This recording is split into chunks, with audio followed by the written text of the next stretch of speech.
Money is behavior, not math.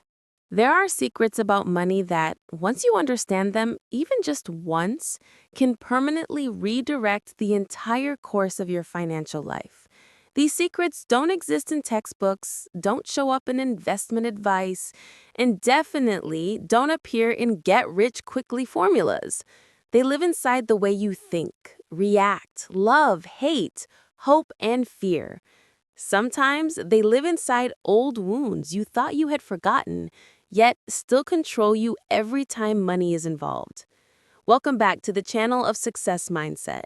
Before we begin this journey, don't forget to subscribe so I have more motivation to bring you even more valuable videos in the future. Here's a truth few people ever tell you. Money is not a math problem. It is a mirror that reflects directly into the human soul. Every action you take with money, from buying something small to making a major investment, is a perfect copy of everything you've lived through, witnessed, and feared. People don't spend according to logic, they spend according to memory. People don't invest according to formulas, they invest based on the ghosts of their past that they've never named. And this is why finance isn't a game for the smartest, it's a game for the most self-aware. Look around you for a moment. Why do some people hoard cash obsessively? Why do others distrust the stock market even though it has grown for decades? Why do people who struggle financially still buy lottery tickets every week, despite the odds being the same as catching lightning out of a clear sky? Why do some high-income people always feel poor? These behaviors don't come from stupidity, they come from lived experiences, things that no textbook can ever explain. A child who grows up in financial chaos becomes an adult who treats saving like a survival weapon. Someone who watched their parents lose everything in a bad investment will never trust markets again. A person raised in abundance cannot understand the constant insecurity of someone who has always feared tomorrow. Everyone lives inside an invisible box built from their own past, and that box controls every financial decision they make. That's why something that looks foolish to you may feel completely rational to someone else. You only see their actions. They are living with fears you've never experienced, fighting battles you've never fought, responding to memories you don't know exist. And above all, they're reacting to things deeply carved into their minds, sometimes from years too early to even remember. Money is behavior, and behavior is the product of memory. The truth is, you are also living according to these memories. If you were once scammed, you'll distrust every opportunity. If you once hit a big win, you'll believe you have a special talent. If you grew up with scarcity, you'll always want more than necessary. If you once lost control financially, you'll crave safety by keeping too much cash in your account.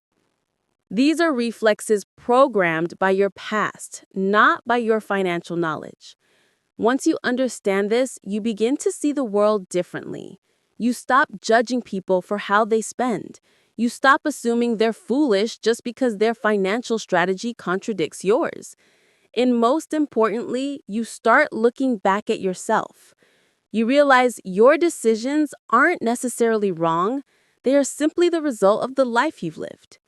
And this is the exact point where change begins, because financial behavior only changes when you understand where it comes from, when you recognize which fear you're reacting from, when you see the old memory behind your choices, when you understand that money isn't just numbers, it's stories, emotions, and the deepest parts of who you are. That is the first step to breaking your old patterns and beginning a true journey of financial maturity. The most magical thing is, once you learn to understand yourself, you also learn to understand others. Empathy appears. Judgment fades. You stop comparing, stop competing, and stop being controlled by other people's behavior. Because now you see the truth. Everyone carries their own story, and money is only one piece of it. Before we close this section, I want to ask you one question. A mirror for you to look into your own mind. Answer it in the comments. Reflection question. Why do you make the financial decisions you make today? A, because you genuinely believe they are the rational choice. B, because they are reactions shaped by past experiences you've never noticed. Comment A or B. Your answer reveals far more than you think. Compound interest, patience, and the power of survival. There's a paradox most people never realize. In the journey to build wealth, intelligence is not your biggest advantage. Knowledge isn't either. In fact, the decisions that look theoretically perfect are often the very ones that push you out of the game the fastest. Because in the world of finance, the winner is not the smartest. It's the one who stays in the game the longest. And to stay, you need something schools don't teach, books don't explain, and markets don't care about: endurance, discipline, and the ability to survive the storms you never see coming. Compound interest is the ultimate reward for those patient enough to stand firm through chaos. It's no coincidence that Warren Buffett became a legend. What made him extraordinary wasn't a superior IQ or a secret investing formula. His real advantage is this: he started at age 10 and kept going into his 90s. Across 80 years, he lived through market crashes, recessions, asset bubbles, policy shocks, yet he never quit. When others ran away, he stayed. When others panicked, he remained calm. And it was this simple act of not disappearing that created the fortune many people mistake for genius. What most people never see is, for compound interest to work, you don't need brilliance. You just need to not eliminate yourself. It sounds simple, but it's the hardest part. Most people don't lose because of the market. They lose because of themselves. They react too quickly to temporary volatility. They get seduced by fast money opportunities. They can't handle waiting. A few lucky wins make them think they're invincible. And most of all, they lose because they don't build a thick enough safety margin to protect themselves from life's randomness. A financial plan only has value if it considers the possibility that you might be wrong. If your entire strategy only works when everything goes exactly as predicted, that's not a plan, that's a dream. A bridge is never built to withstand exactly its maximum load. A house is never designed to stand only on sunny days. And a financial strategy should never rely on the assumption that everything will go smoothly. Life doesn't operate on ideals. It operates on randomness. You can be right 90% of the time, but one reckless decision, going all in, borrowing with heavy leverage, believing this time I must win, can erase everything. Meanwhile, someone who is only right 40% of the time but always limits risk, always defends, always prioritizes survival, ends up richer over decades. Compound interest does not reward those who want to win fast. It rewards those who choose to win slow, but certainly. The irony?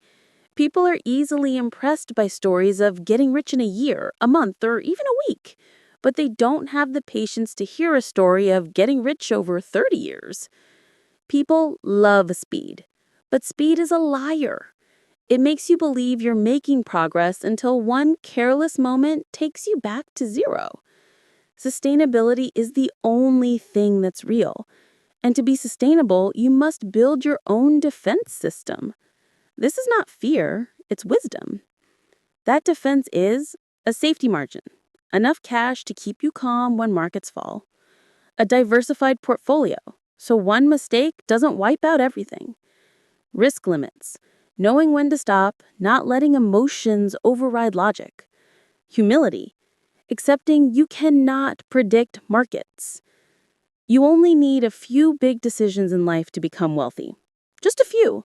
But you can lose everything if you don't protect yourself from the wrong ones. Finance doesn't require you to be extraordinary.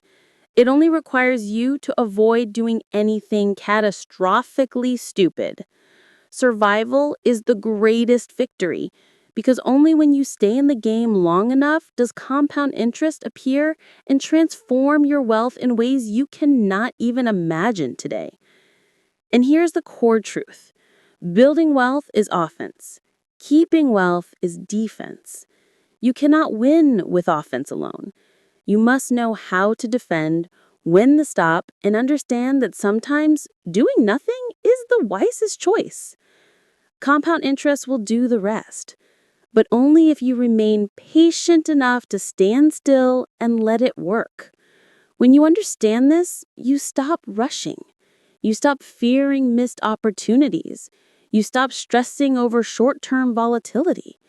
You begin to see finance as a long journey, not a sprint. And you realize that on this journey, the only thing you truly need to do is keep walking and never leave the game. Enough. Invisible wealth and freedom as the highest dividend. There is a question that seems simple, yet confuses people for their entire lives. How much is enough? Most people avoid this question, not because it's difficult, but because it forces them to be brutally honest with themselves, with their own greed, their fear of being judged, and with the emotional holes money can never fill. People can calculate interest rates, build investment plans, and analyze assets, yet still have no idea what enough really means. And because they don't know where the finish line is, they run endlessly in a race with no destination, only to realize, at the very end, that they never truly lived. We live in an age where prosperity is profoundly misunderstood. Society tells you you're wealthy when you own things others can see. The car you drive, the house you buy, the watch you wear, the vacations you flaunt online. But in reality, the wealth people can see is often the easiest kind to lose. Because those things aren't assets, they're costs. Everything you buy to prove something to others is a reminder that you're spending away your freedom. Real wealth is what no one sees. It's the money you didn't spend. It's the peace of knowing you can walk away from a job if you choose. It's sleeping well at night, not worrying about how to pay next month's bills. It's looking at your bank account without the pressure to show off. That is invisible wealth. The kind only the mature pursue and only the wise manage to keep. Between wealth and true prosperity lies a thin line that determines the fate of your entire financial life. The concept of enough. Enough does not mean lacking ambition. Enough does not mean quitting halfway. Enough is the ability to recognize the healthy boundary where you no longer trade your life for a meaningless number. Enough means understanding that gaining a little more may bring short-term pleasure, but losing your freedom can create a lifetime of regret. Enough is the peace of looking at what you already have without feeling inadequate. If you don't know what enough is, you will always feel short. You will always compare. You will see others buying houses, cars, luxurious trips, and you'll believe you need the same. You will run in other people's races and one day realize you've been on the wrong track from the start because you never asked, what do I truly need to live a meaningful life? Modern society convinces us that happiness comes from big, flashy things. But when you look deeply, happiness comes from the invisible: clarity of mind, freedom of choice, time for loved ones, health to enjoy each day, and inner stability that frees you from worrying about tomorrow. Ironically, none of these require extreme wealth. They simply require enough. Freedom is the highest dividend money can ever pay. Someone earning $10,000 a month but spending $9,000 is not more free than a person earning $1,000 but living happily on $500. Freedom is not about income level. Freedom is the gap between what you have and what you need. The wider it is, the freer you are. The narrower it is, the more you become imprisoned by what you own. Many people sacrifice present freedom hoping to buy future freedom. They work themselves to exhaustion, suppress every joy, sacrifice health and family time, all for some imagined day when they can finally rest. But without defining the point of enough, that day will never come. Greed is a machine without an off switch. It convinces you that you just need a little more to feel safe. But once you reach it, enough moves further away. Here's the irony. Truly prosperous people never try to prove anything. They live quietly. They spend less than they earn. They invest consistently. They maintain an emergency buffer. They don't use money to impress because they know freedom matters more than attention. Their lives are not flashy, but deeply rich. They are not wealthy to show off. They are wealthy to live. If there's one key to unlock real prosperity, it is awareness. Awareness to see whether your decisions are driven by fear or by genuine desires. Awareness to distinguish needs from ego. Awareness to understand where you're going and why. Because once you become aware, you'll know when to push forward and when to stop. And enough becomes the most beautiful stopping point you can choose for your financial life. Money is a tool. Life is the destination. There is a paradox most of us only realize after walking very far down the path of making money. True wealth isn't found in your bank account. It lies in relationships, in connection, in the feeling of belonging to someone, and in your ability to live according to your own values. We begin the financial journey because of money, but we end this journey with completely different questions. What am I living for? Who am I living with? And if tomorrow I lost all my money, who would still stay? Most people never ask these questions. They get pulled into numbers, income levels, growth charts, endless comparisons with others. But they forget something much more important. No one succeeds alone. No one becomes wealthy alone. And no one can truly feel fulfilled if they live in loneliness, distrust, and emotional disconnection. At the end of the day, money is a tool, not the destination. It was created to serve your life, not replace it. There are people who are unmatched in material wealth, but deeply poor in trust and connection. They own mansions, supercars, massive investments, yet not a single real friend. They can pay for every service, but they cannot buy a dinner filled with family laughter. They travel to luxurious places, but return to an empty hotel room feeling hollow. A life like that, no matter how much money it has, is profoundly lacking. Meanwhile, some people aren't materially rich, but live in emotional abundance, a loving family, supportive friends, a community to belong to. When life gets hard, they don't just have money, they have people. When they're sad, they're not alone. When they succeed, they have someone to celebrate with. This is a form of wealth no spreadsheet can measure, but anyone who has lived it knows it's more valuable than any asset. This is why Morgan Housel emphasizes, money only becomes meaningful when it is used to build, nourish, and strengthen important relationships. When money becomes a tool for kindness, generosity, and meaningful living, it becomes real wealth.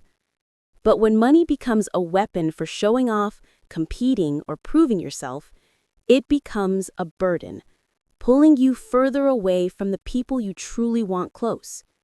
A person of depth uses money to enrich the invisible: trust, kindness, presence, understanding, connection. A financially healthy family isn't the one with the most possessions. It is the family that doesn't fight over scarcity, doesn't sacrifice time together to chase debt, and doesn't let material pressure destroy its peace. A wealthy community is not one filled with rich people, but one filled with people who share. When you use money to lift others, a helping hand, an opportunity, a timely gift, a moment of support, you create a kind of return even compound interest cannot match: gratitude, loyalty, and trust. And one day, when you need others, what you gave will return to you in the most beautiful ways. Giving doesn't make you poor. Giving makes you rich in the ways only mature people understand. Rich in heart, in meaning, in human connection. But the deepest part of the financial journey is not about others. It's about you. Personal finance is only sustainable when it reflects the values you truly live by. Some people value freedom above everything. Some value safety. Some value family time. Some value exploration. Some value simplicity. Some value effort and contribution. No value is wrong, only the ones that aren't yours. The greatest danger is living by someone else's expectations, chasing someone else's standards, and sacrificing what is important to you just to keep up with the race you never wanted to join. When you understand what you truly want in life, you will know how much money you need. When you know how much you need, you will know what you must do and what you don't have to do. When you know what truly matters to you, you stop comparing yourself to anyone else. When clarity comes, money returns to its rightful place, a tool, not the goal. It helps you live as your true self, honoring what you value, protecting the relationships you cherish. You don't need more. You just need what's right.